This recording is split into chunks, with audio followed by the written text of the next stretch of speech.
It's a little secret, and it's one that requires very little effort. But it disarms people.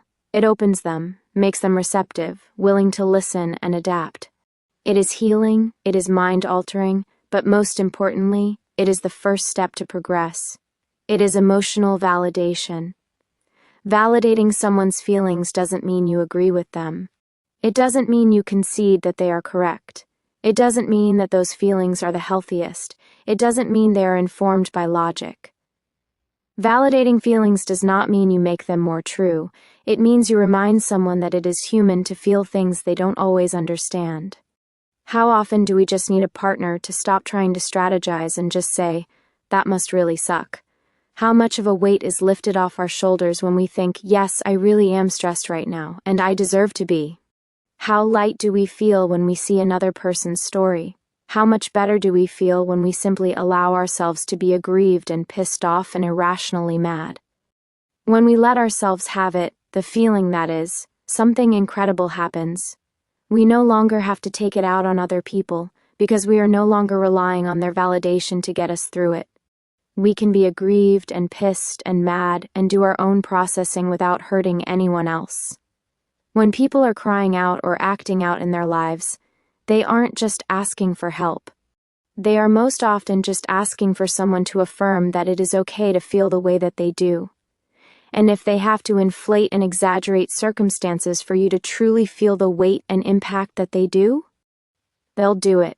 They'll do whatever it takes to get someone else to say, "I am so sorry for what you are going through." This is not because they are incompetent or dumb. It is because in a world that does not teach us how to adequately process our own feelings, we must often rely solely on our maladaptive coping mechanisms. When we cannot validate our own feelings, we go on a never-ending quest to try to force others to do it for us, but it never works. We never really get what we need. This looks like needing attention, affirmation, compliments. But it also looks like being dramatic, negative, and focusing disproportionately on what's wrong in our lives. When someone is complaining about something simple, and they seem to be doing it more than the given situation would call for, they aren't trying to get your help about a small issue. They are trying to have their feelings validated. This is also a common root of self-sabotaging behaviors. Sometimes, when we have deep wells of grief within us, we absolutely cannot allow ourselves to relax and enjoy our lives and relationships. We cannot just have fun, because doing so feels like a betrayal. It feels offensive. We need to feel validated, but we don't even know why. Why is this effective? Think of your feelings like water running through ducts in your body. Your thoughts determine whether or not the ducts are clean. The cleanliness of the ducts determines the quality of the water. If you suddenly have a feeling that you dislike and don't expect, a sudden rush of water, let's say, it's common to want to shut that valve off and not allow it to pass. However, stopping the flow of water does not make the water go away. Instead, it begins to intensely pressurize and create serious damage to the parts of your body that are no longer receiving flow. This begins to have a ripple effect on your entire life.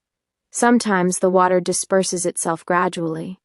Other times it implodes and creates what we see on the surface as a complete emotional breakdown. When all of that water finally comes through, and we grieve and cry and fall apart, we are going through a process of being reset. It is positive disintegration. We are gutted, but at the same time feel better when it's over. All that happened in that implosion was that your feelings became validated when you gave yourself permission to feel them, because you had no other choice. This is what we do in therapy. This is what we do when we vent. This is what happens when we experience a catharsis.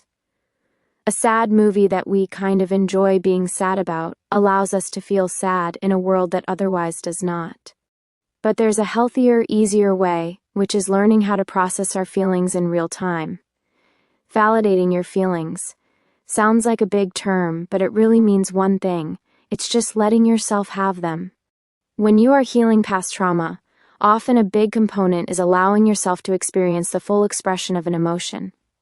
You have probably done this in the past.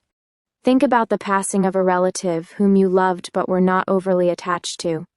When you learned of their death, you were undoubtedly sad, but you didn't attend their funeral, cry for an hour, and then carry on with your life as though nothing happened. Instead, you probably experienced a bout of sadness then, and then maybe the next day, and then maybe a week later. The waves of grief came and went in varying intensity. When you didn't resist them, you cried and felt sad, or maybe took a nap, a hot bath, or a day off from work. And then, without much effort from you, the feeling passed, and you felt better. Once we have and acknowledge an emotion, it will often go away on its own. If there is no course of action to take, if all we really need to do is accept it, then we just have to let ourselves be there. The reason we don't do this more naturally is because obviously we can't burst into tears at our desks every time we feel bothered by something. Turning off the water valve is perfectly fine, as long as we can go home and let it out later. It is okay to control when and where we process, and in fact, it's better when we learn to do it in a more stable, safe space. This can look like taking a few minutes to junk journal each day, spending time by ourselves where we can simply experience how we feel, without judgment, and without trying to change them. It can be as simple as allowing ourselves to cry before we fall asleep. We often think of that as a sign of weakness, when really, the ability to cry freely is a huge signal of mental and emotional strength. It's when we can't cry about what's truly broken in our lives that we have a big problem.